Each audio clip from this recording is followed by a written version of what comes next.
There's a type of alien civilization that could turn off the laws of physics like a light switch. On the cosmic ladder, humans don't even qualify as a civilization yet. Here's every rung, bluntly, in 11 minutes. Forget little green men. Forget flying saucers. That's costume design, not classification, and aliens don't sort that way. They sort by how much of the universe they've eaten. And to rank that, we need one brutal system. It's called the Kardashev scale, proposed by Soviet astronomer Nikolai Kardashev in 1964. The idea is stupidly simple. Rank civilizations by how much energy they can grab and use. Not morality, not art, just raw wattage. Here's the thing. Energy is the ceiling on everything else. Computation, travel, weapons, ambition, it all runs on power. A civilization that can't feed itself electricity can't feed itself anything. So Kardashev drew 3 brutal rungs. Type 1, Type 2, Type 3. Planet, star, galaxy. Later thinkers added weirder rungs. Some barely count as physics. We're going to climb all of them. Start with the civilization we almost are, but haven't earned yet. Type 1 is a planetary civilization. It harnesses essentially all the usable energy hitting or stored inside its planet. Every photon of sunlight that lands on the surface, every drop of geothermal heat leaking up from the core, every calorie stored in wind, waves, tides, and weather. A Type 1 civilization doesn't waste it, it catches it.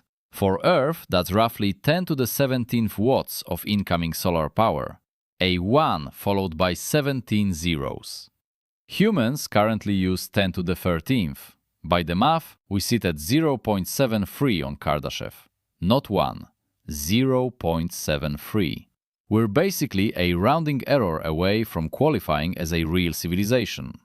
The gate to Type 1 is fusion, burning hydrogen the way stars do, cleanly, at scale, without exploding infrastructure. Solar and wind help. Fission helps, but nothing scales like fusion. Until we crack it, we stay stuck. We keep fossilizing our own atmosphere and calling it progress. A Type 1 civilization would have climate stability, planetary weather control, and enough spare power to seriously consider leaving the planet. We don't have that. Yet. Here's where it gets interesting. Cap a planet and the star is next. Type 2 is a stellar civilization. It doesn't just use sunlight hitting its planet, it uses all of it, every photon before it escapes. The classic image is a Dyson sphere, a solid metal shell around the sun. Forget that, it doesn't work. The engineering is impossible, the gravity is wrong, and one bad day means the whole shell crashes into the star. What actually works is a Dyson swarm, billions of independent collectors, satellites, mirrors and habitats orbiting the star. Each one sips a piece of the light. Together, they drink the whole star dry in overlapping shells. That's 10 to the 26 watts, basically a trillion times more power than all of humanity currently uses. But a Type 2 civilization doesn't stop at light. It practices star lifting. Exactly what it sounds like. You physically strip material off your star's surface using magnetic fields and focused radiation, basically mining your sun. You harvest hydrogen, helium and heavier elements, using them as fuel, building material and raw computational substrate. All of this leaves a signature: waste heat. Any structure absorbing starlight has to re-radiate it in infrared. So a Dyson swarm looks weird, dim in visible light, bright in infrared. That's exactly what SETI hunts. Astronomers scanned thousands of nearby stars for that fingerprint. So far, nothing. Good news or terrible, depending on mood. But one star isn't enough. Try a galaxy. Type 3 is a galactic civilization, harnessing every star. Hundreds of billions of stars, all wrapped, all lifted, all networked. That's 10 to the 37th watts. The numbers stop meaning anything. You could power every simulation of every possible human life and have change left. So how do you build this? You don't. You send robots. Specifically, self-replicating probes, von Neumann probes. Named after mathematician John von Neumann. You launch one machine to a nearby star. It mines an asteroid, then builds 2 copies of itself, launches them at the next stars, then 4, then 8, then 16. Exponential growth is a nightmare, and in this case, it's a nightmare working entirely in your favor. Do the math. One civilization launching von Neumann probes at 1% light speed visits every star in the galaxy in about 10 million years. Sounds long. It isn't. The galaxy is 13 billion years old, basically forever. 10 million years is a rounding error. Which brings us to the slap, the Fermi paradox. Where is everybody? If Type 3 civilizations exist, the sky should be full of engineered, infrared-dimmed stars. It isn't. Something's off. Either they don't exist, don't want to be seen, or they're already here and we're too dumb to notice. Now the scale stops making sense. Type 4. A universal civilization. Not a galaxy, not a cluster, everything. The entire observable universe as fuel. Every star in every galaxy harvested. Dark matter tapped, dark energy throttled. We're talking 10 to the 46th watts. No engineering diagram exists for this. There's barely vocabulary to describe it. A Type 4 civilization rearranges galactic superclusters the way we rearrange furniture, building structures visible across billions of light years. It treats universal expansion as a logistics problem because dark energy is stretching the entire cosmos apart permanently. Wait too long and distant galaxies drift out of reach forever. A Type 4 civilization races expansion, grabbing matter. Before the horizon eats it. And then there's Type 5, multiversal. Here's where it gets genuinely, ridiculously weird. If the multiverse exists, inflation, many worlds, take your pick, a Type 5 civilization operates across all of it. Multiple universes tapped in parallel. Wormhole networks stitching realities together. Custom-designed pocket universes span up for storage and computation. Physical constants tuned per universe, like sliders on a mixing board. Reality itself becomes raw engineering material to shape. At this point, calling them a civilization is generous.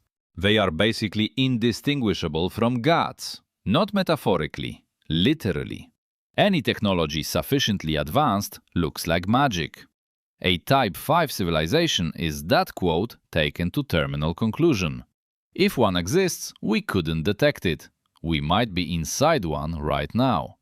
Real cosmological hypothesis, not hook. But here's where it gets weird. Energy isn't the only ladder to climb. There's another way to measure civilization. In 1998, physicist John Barrow proposed a different scale. Barrow said Kardashev had it completely backwards, essentially.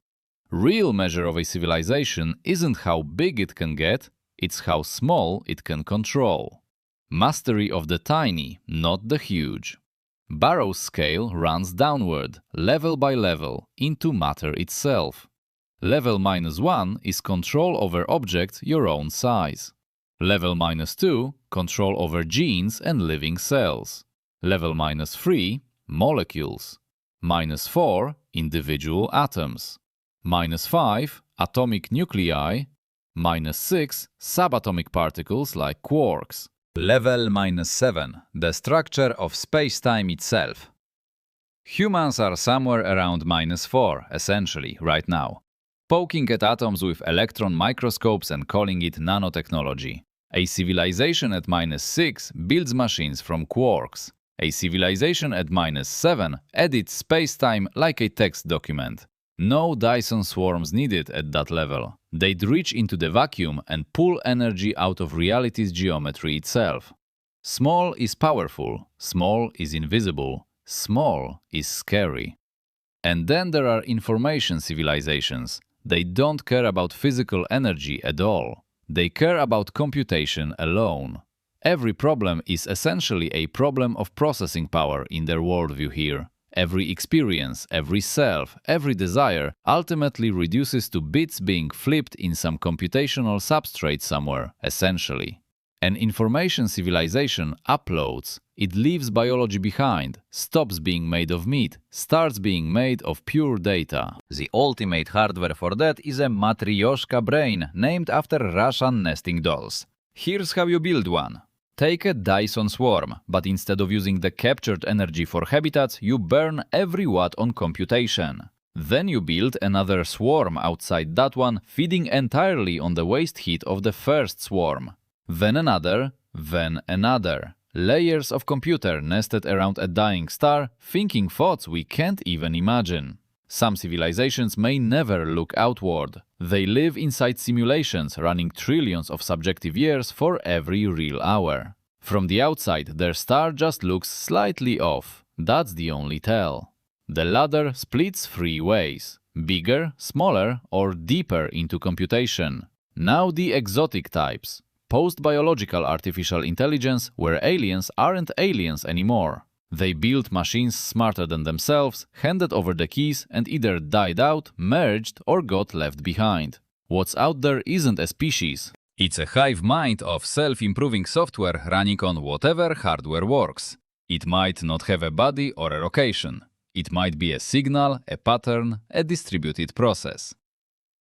Then there are black hole civilizations. This one sounds insane, and it is completely, unironically serious. Black holes leak. It's called Hawking radiation, predicted by Stephen Hawking in 1974. Small black holes convert matter to energy. Near-perfect efficiency. Drop garbage in, get pure radiation out. It's the best power plant possible in the universe. A civilization that manufactures black holes has infinite energy. They might build them on purpose right now. Then there are Boltzmann brains. This one's a nightmare, and honestly, the theory that keeps physicists awake. In a large enough universe, over long enough time, random thermal fluctuations in empty vacuum could assemble a mind. By pure chance, a conscious brain pops into existence, has one fleeting thought, and instantly dissolves back into vacuum. If the universe lasts long enough, these fluctuation brains outnumber every real civilization by an absolutely absurd margin. Statistically, you might be one right now. This sentence might be the only thing you'll ever experience. Sleep well.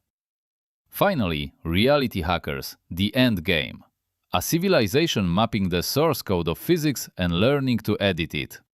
They don't obey light speed, they change it. They don't dodge thermodynamics, they rewrite it in their region. No faster than light drives, they redefine what fast means. If Type 5 is a god, reality hackers wrote God. No evidence these exist, no evidence they don't. Absence of proof in a universe this big means very little. So where does that leave us exactly? Humans are pre-Type 1. 0.73 on Kardashev. Somewhere around -4 on Barrow. We haven't cracked fusion, we haven't left our own moon in 50 years. We're loud, leaking radio into the galaxy for a century. And fragile. One bad decade from full reset. One bad asteroid could reset the whole experiment. There's a concept for this, called the Great Filter. It's the idea that somewhere on the road from lifeless rock to galactic civilization, there's a wall. A step so hard, almost nothing gets past it. The filter could be behind us or ahead of us. Maybe the origin of life is the hard part. Maybe multicellularity.